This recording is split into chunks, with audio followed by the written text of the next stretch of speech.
अच्छी थैंक बात। You thank you thank you madam, मैं इस बिल के सपोर्ट में भी खड़ा हुआ हूँ और डेड अगेंस्ट भी हूँ, क्योंकि इस बिल में अगर कुछ अच्छी चीजें आई है और यकीनन आई है तो उसकी हम क्यों मुखालफत करें, देश की भलाई के लिए।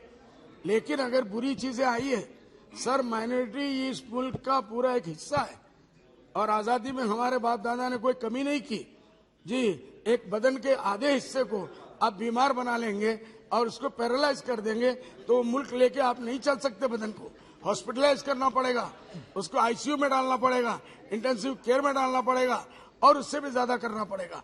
इसलिए ये जो माइनॉरिटीज के साथ नाइंसाफी हुई है, आपने मुबारकबादी के लिए, इलेक्शन को बाकी रखने के लिए आपने अच्छा किया, बहुत अच्छे स्कीम लाई। लेकिन अब पहले 1 साल का बजट आता था, अब 25-25 साल का बजट आता है। एक शायर ने कहा था, कौन जीता है तेरे जुल्फ के सर होने तक, तेरी जुल्फ जब तक लंबी होगी मैं तो मर के कब्र में भी चला जाऊंगा। तो ये कहना है कि इसको 48 साल का वादा ना करें, 1 साल का वादा करें और उसको पूरा करके दिखाएं।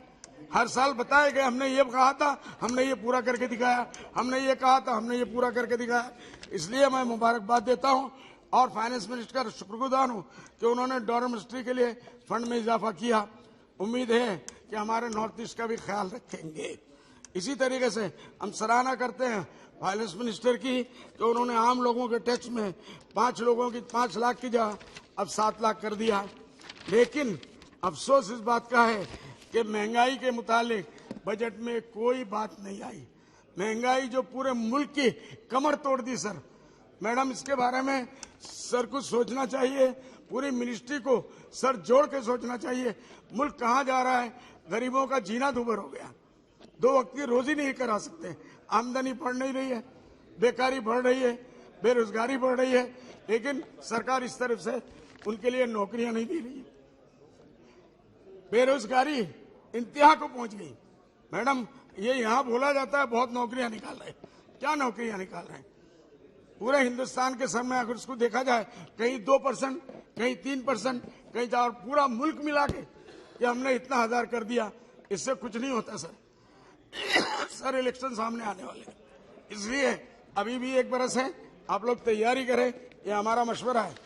माइनॉरिटीज का जो हमारा फंड था उसको अपने आपने खत्म कर दिया, ना के बराबर कर दिया। 6-7 माइनॉरिटी सर, खाली मुसलमान नहीं है। आप चलिए हमसे दुश्मनी करिए, लेकिन बेचारे पारसी भाइयों के साथ तो इंसाफ करिए, दूसरे माइनॉरिटीज के लोगों के साथ इंसाफ करिए। हम तो अपना जी लेंगे जैसे भी जीना है।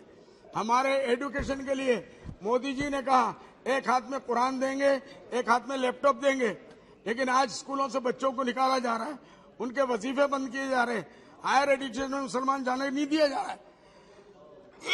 कैसे ये मुल्क तरक्की करेगा? मैं मोदी जी को याद दिलाता हूं कि आपके आने के बाद हम लोगों को बड़ी उम्मीदें हुई थी कि आप माइनॉरिटी के कुछ करेंगे, लेकिन ऐसा लगता है हमारे आसाम में फ्लड और इरोशन से हजारों नहीं लाखों लोग अब बेघर हो गए, खास करके जोलेश्वर में और खास करके ग्वालपाड़ा में और धुबड़ी में, फकीरगंज में। उसके ऊपर सरकार ध्यान दे। Chairman, for giving me the opportunity to speak on the budget 2023. Madam, I'll be very specific. I have just 4 points to make.